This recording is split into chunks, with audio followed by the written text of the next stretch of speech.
तो फिर next topic है हमारे पास इंथैल्पी चेंज। तो व्हाट इज इंथैल्पी? तो इंथैल्पी क्या होती है? कोई फॉर्म ऑफ एनर्जी ही है हमारे पास, कि हमारे पास कोई रिएक्टेंट है, प्रोडक्ट है, उसके पास अपनी कुछ ना कुछ इंथैल्पी होगी। जैसे इंथैल्पी कि वो अगर वाटर के साथ रिएक्ट कर रहा है, वो मतलब उसको बर्न कर रहा है, तो हमारे पास कुछ इंथैल्पी मींस एनर्जी रिक्वायर्ड होती है, उसे हम इंथैल्पी बोलते हैं। और इंथैल्पी चेंज है उसे हम डेल्टा यूज, इंथैल्पी चेंज को हम डेल्टा एच से रिप्रेजेंट करते हैं, और हमारे पास जो इंथैल्पी होती है उसे हम एच से रिप्रेजेंट करते हैं। और जो इंथैल्पी है वो हमारे पास होती है सम ऑफ इंटरनल एनर्जी, जो इंथैल्पी है वो हमारे पास होती है sum of internal energy U and product of pressure and volume. तो मीन्स हम बोल सकते हैं H की वैल्यू क्या होगी, P plus U plus PV। Means ये हमारे पास क्या है, इंथैल्पी है कोई भी रिएक्शन या प्रोसेस के लिए, जिसमें H is equal to internal energy plus PV product of pressure volume. Means हम इसे इंटरनल एनर्जी प्लस वर्क भी बोल सकते हैं। अगर हम बात करें चेंज इन इंटरनल एनर्जी की, तो मान लो हमारे पास कोई रिएक्टेंट है, वो चेंज हो रहा है प्रोडक्ट में, तो इसकी अगर मान लो हमारे पास इंथैल्पी H1 है, इसकी इंथैल्पी H2 है, तो इसके लिए H1 की वैल्यू क्या होगी, U1 plus P1 V1, and इसके लिए H2 की वैल्यू क्या होगी, U2 प्लस P2 V2। तो अगर हम बात करें चेंज इन इंथैल्पी, तो वो होगी H2 minus H1, means reactant minus product minus reactant, तो वो आएगा हमारे पास U2 माइनस U1। अब अगर हम बात करें कि ये प्रोसेस कांस्टेंट प्रेशर पे है या कांस्टेंट वॉल्यूम पे है, तो अगर हम बात करें कांस्टेंट प्रेशर पे, अगर बात करें एट कांस्टेंट,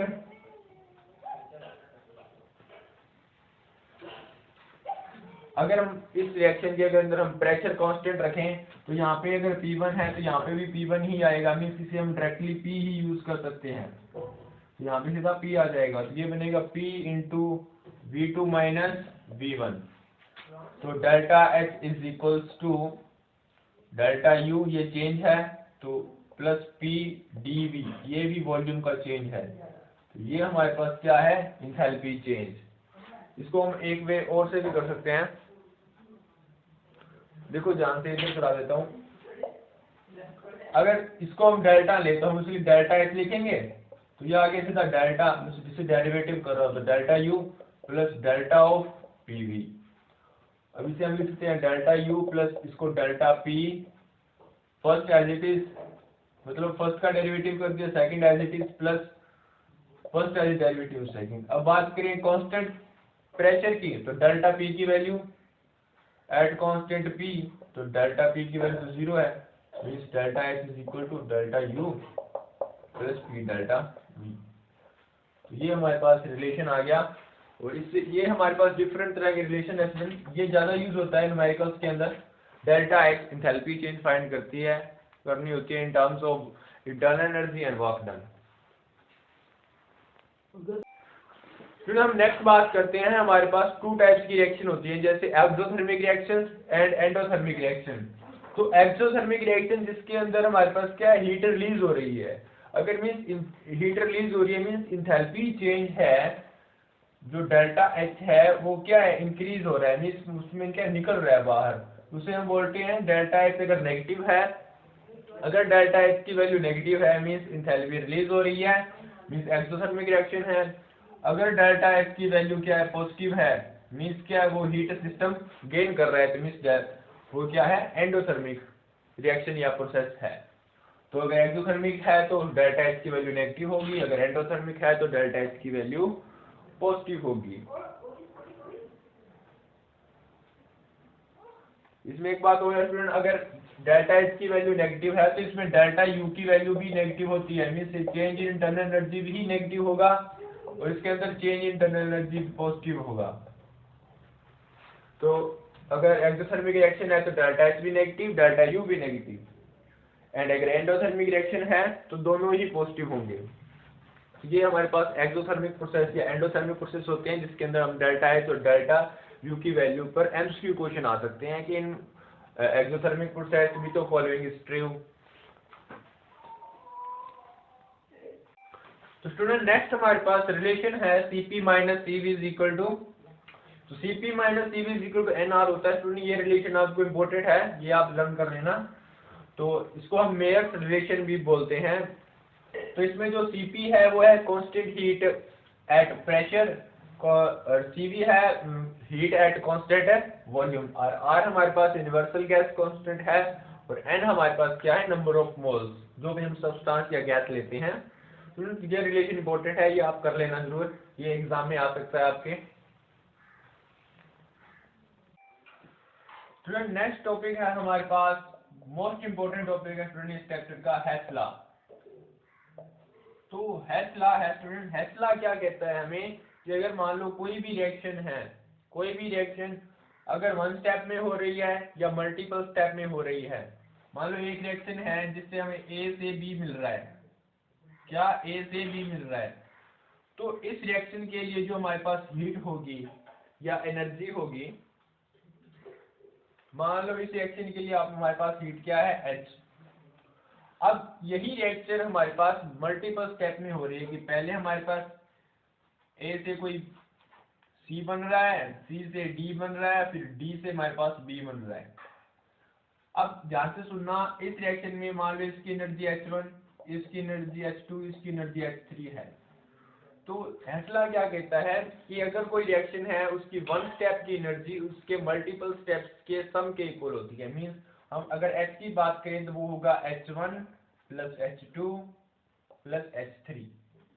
ये हमारे पास क्या है, हेस लॉ है। In a particular reaction the total energy is equals to the energy of multiple steps of a reaction. ये हमारे पास हेस लॉ है। स्टूडेंट हम इसकी एग्जांपल लेते हैं, अभी कंसीडर न्यूमेरिकल। स्टूडेंट इस पे न्यूमेरिकल आता है, इस न्यूमेरिकल के अंदर ही मैं उसकी एग्जांपल आपको समझा रहा हूँ अभी। स्टूडेंट तो नेक्स्ट है enthalpy of formation of ethane from following data. Student ये न्यूमेरिकल बेस्ड ऑन है हेस लॉ। इसके अंदर हमें क्या है कि हमें कुछ डाटा दिया गया है, हमें 3 रिएक्शंस दी गई है। मींस इसके अंदर हमें एंथैल्पी किसकी निकालनी है, formation of ethane, means formation of ethane. तो इथेन क्या होता है, C2H6, इसकी फॉर्मेशन की एंथैल्पी निकालनी है। बनेगा किससे, कार्बन प्लस हाइड्रोजन से।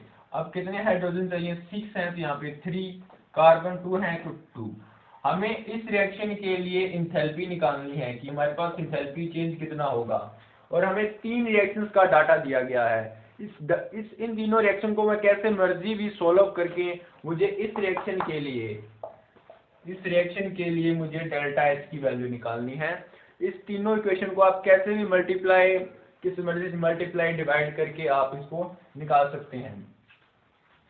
तो देखो ध्यान से, मुझे ये वाली रिएक्शन बनानी है, पहले मुझे ये बनाना पड़ेगा। ये मैं कैसे बनाऊं, तो ध्यान से सुनना कि मैं जो इक्वेशन नंबर 1 है, इक्वेशन नंबर 1 इसमें कार्बन है, मुझे 2 कार्बन चाहिए, तो उसको 2 से मल्टीप्लाई कर देता हूँ। और जो इक्वेशन नंबर 3 है उसमें मेरे पास हाइड्रोजन है, मुझे 3 हाइड्रोजन चाहिए, तो उसको 3 से मल्टीप्लाई कर देता हूँ। तो इक्वेशन नंबर 2 को मैं 3 से मल्टीप्लाई कर दूंगा, और इन दोनों को देखो ऐड करना है, तो इन दोनों को हम कर देते हैं ऐड। तो इक्वेशन 1 को 2 को 3 से मल्टीप्लाई करके हम ऐड कर देते हैं। तो देखिए हमारे पास क्या मिलता है, यहाँ पे मिलेगा 2C plus 2O2 plus 3H2 plus 3/2O2 two gives, अब ध्यान सुनना, यहाँ पे 2CO2 प्लस 3 वाटर, ये दोनों हो गए। अब डेल्टा H को भी सेम मल्टीप्लाई, इसको 2 से और इसको हमारे पास 3 से मल्टीप्लाई कर देते हैं, तो हमारे पास डेल्टा H भी क्या होगा, इसको अगर 2 से मल्टीप्लाई करते हैं तो हमारे पास आता है -787, और अगर इसको हम 3 से मल्टीप्लाई करते हैं तो हमारे पास आता है -857 किलो जूल। तो स्टूडेंट इस इक्वेशन को हम अभी सोल्व कर लेंगे, तो हमारे पास क्या बनेगा, 2C plus 3H2 plus 1 plus, देखो यहाँ पे क्या बनेगा, ये बनेगा अभी हमारे पास, इसको मैंने 2 से मल्टीप्लाई किया था तो ये 7/2 O2 बन जाएगा। इन दोनों को मैं ऐड कर दूंगा, तो ये बनेगा 2CO2 + 3 वाटर, और इसको मैं ऐड कर दूंगा तो हमारे पास इसकी वैल्यू आ रही है -6444 किलो जूल। तो ये हमारे पास बन जाएगी इक्वेशन नंबर 4। इसको हम ना फोर्थ इक्वेशन मान लेते हैं। ये हमारे पास कौन सी है? फोर्थ इक्वेशन है। तो हमारे पास अभी दो इक्वेशन, देखो 4 इक्वेशन तैयार हो गई हैं। पहली दो को मैंने सॉल्व करके इक्वेशन नंबर 4 बना ली। अभी मुझे इस रिएक्शन के लिए एनर्जी निकालनी है। ध्यान से सुनना, जो इक्वेशन नंबर 4 है इसके अंदर हमें इस रिएक्शन में ये वाला पार्ट तो मिल चुका है। अभी हमें इस पार्ट को रिमूव करना है, और इधर से इस पार्ट को भी रिमूव करना है, और इस पार्ट को भी रिमूव करना है। तो इसे हम क्या करेंगे? जो इक्वेशन नंबर 3 है, ध्यान से देखना स्टूडेंट, अगर ये वाला हमें प्रोडक्ट में चाहिए तो फोर्थ में से ये माइनस कर दें, कि फोर्थ माइनस अगर थर्ड कर दें तो हमारे पास जो है, हमारा जो भी हमारे पास हो गया, ये वाली रिएक्शन मिल जाएगी। तो हम कर देते हैं, फोर्थ में से ये माइनस करें तो 2C + 3H/2 + 7/2O2। ध्यान सुना, इधर भी 7/2 है तो ये होगा -E2H6 - 7/2O2 टू गिव। अब ध्यान सुना, इसमें से ये माइनस, तो 2CO2 + 3 वाटर, इसमें से -2CO2 + 3 वाटर, और प्लस हमारे पास डेल्टा H की वैल्यू है, तो वो कितनी है? -644 माइनस, इसमें से माइनस कर देंगे, हमारे पास 56। तो अब इसको हम सोल्व कर लेते हैं कि हमारे पास इसकी वैल्यू आ जाएगी। देखो स्टूडेंट, ये कैंसल, ये तीनों कैंसल। तो देखना, इधर ये नेगेटिव है, उधर जाके पॉजिटिव। तो 2C + 3H2 to give C2H6 plus हमारे पास इसकी हम एनर्जी चेंज। तो इसमें से ये देखो, ये माइनस माइनस प्लस हो जाएगा, तो इसकी वैल्यू आ रही है हमारे पास -84.4 किलो जूल। तो ये हमारे पास इस न्यूमेरिकल का आंसर है कि इथेन की फॉर्मेशन के लिए हमें कितनी एंथैल्पी रिक्वायर्ड होगी। इस तरह से हमें इक्वेशन सॉल्व करनी है। आपको इक्वेशन कैसे भी किसी से कोई मल्टीप्लिकेशन करके कर सकते हैं, मल्टीप्लाई डिवाइड करके कोई कांस्टेंट से।